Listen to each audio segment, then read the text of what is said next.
Hi, okay. I'm gonna warn you there's a bit of overlap in this one.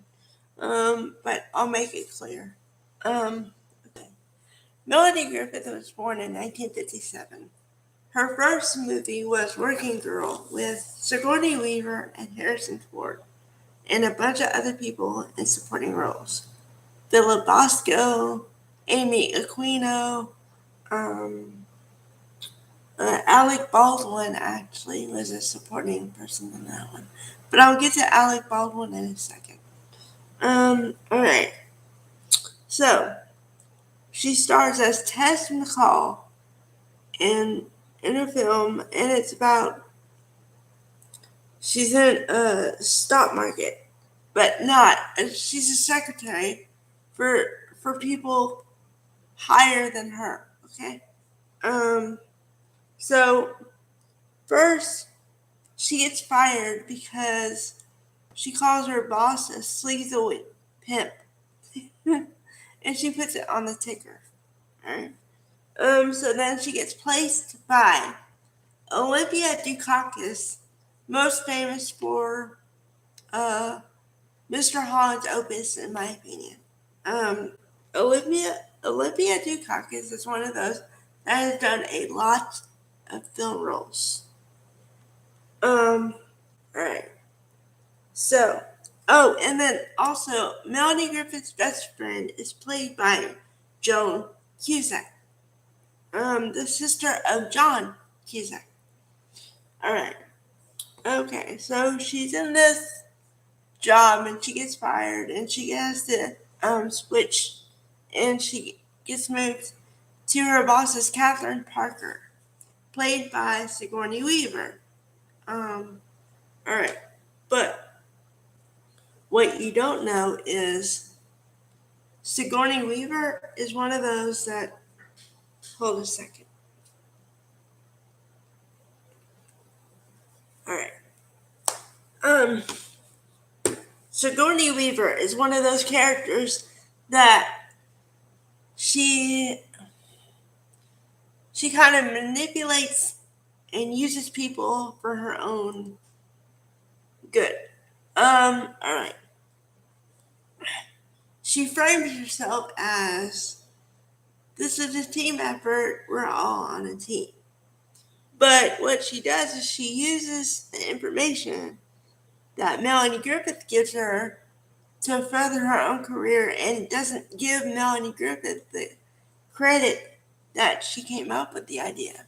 And throughout the story, throughout the movie, okay, first of all, in a weird way, Catherine Parker tells Tess how to get a better job, and it's by using the opportunities that kind of fall in her lap. Okay, the first opportunity is Sigourney Weaver's character, Catherine, goes skiing at some kind of lodge or something because she's supposed to be well to do also. Right? But she makes a bad jump and she falls and she breaks her leg.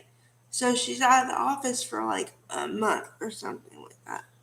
Okay. So Tess, Melanie Griffith, takes the time and kind of helps her out with her clients, but she realizes, okay, because also, Sigourney Weaver tells her to go to her apartment, which is on the upper end, and says, do all these things for me, like she's a freaking assistant or something. Okay, so what she does is she finds out, Melanie Griffith Tess finds out that Catherine has been using her and using her ideas, like I said. Okay, so she says, she kind of acts like, okay, no more loyalty. So then she just does whatever she wants to do. It's like within range. Okay. So, like, Tess had this idea that this company, Trask, should get a radio station.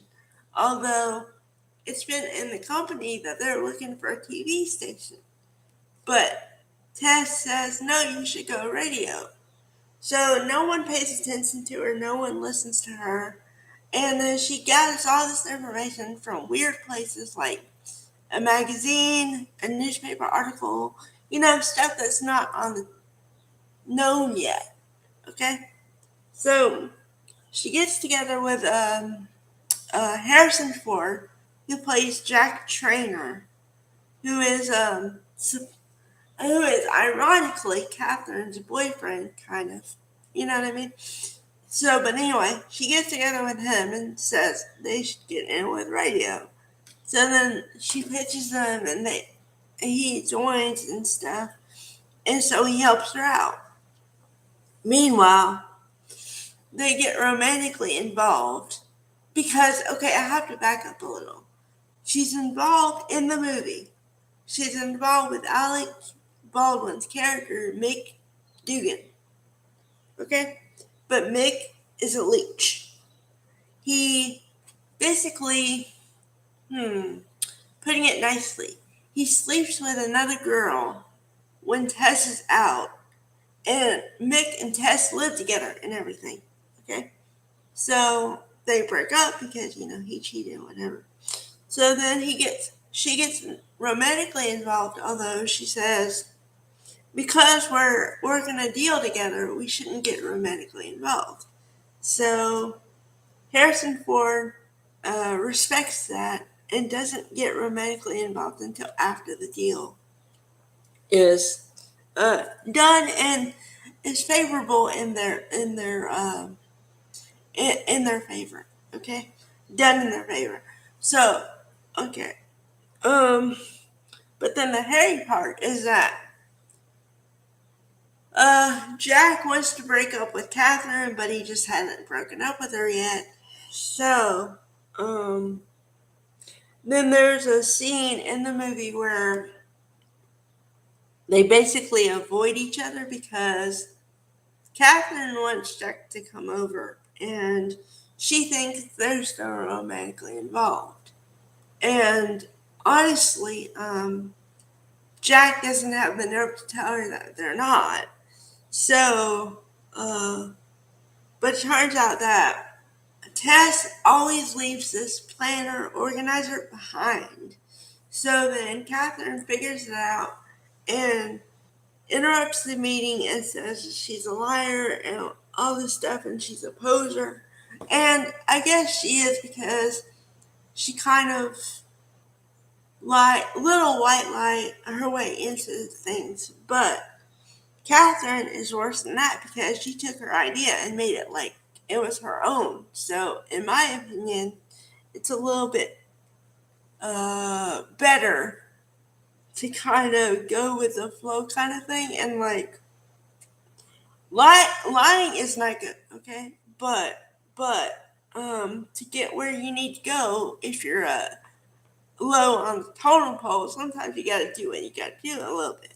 And Tess, Melanie Griffith, didn't do it out of spite, whereas Catherine did. So, yeah, but I think Alec Baldwin got his start in that movie also. And I did some research, and Alec Baldwin is the most successful of all the Baldwin brothers, which there are four of them. Okay, there's Alec, Daniel, Stephen, and William. Okay.